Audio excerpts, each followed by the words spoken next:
So I know a common thread for a lot of us is children, and that's for sure a big piece of family. Maybe Ashley, you've done a kids book about divorce. Talk to us about what it means to like make space for children and for the onlyest kids like this generation that'll grow up, having an iPhone by the time they're 6 or 7 years old, maybe, and what the implications are for kind of the time that we were in from your vantage point perspective. It's such a unique time to be raising kids.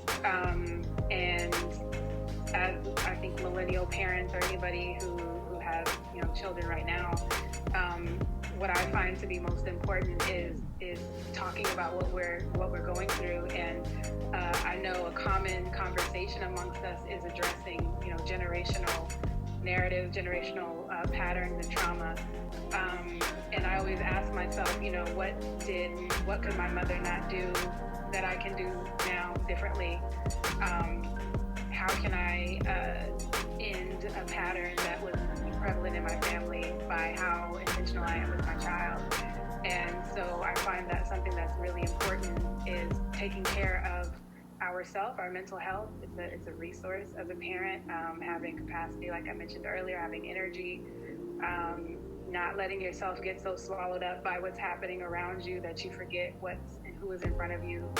I became quite aware that, my son was my most important audience, and will watch everything I do, everything that his father does, and repeat it. And so, thinking really intentionally about children today, not just in regards to their childhood experience, but who they're going to be as adults one day. And so, I think they're remote learners, and we're dealing with this new kind of parenting space.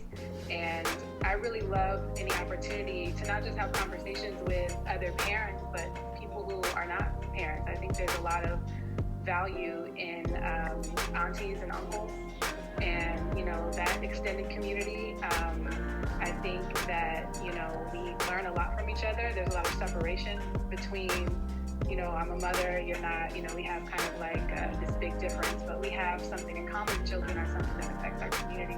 They're the future of our community, and so I like to have non-exclusive conversations where we're inviting parents and non-parents to have conversations about children and how we're impacting them, because it really makes a difference.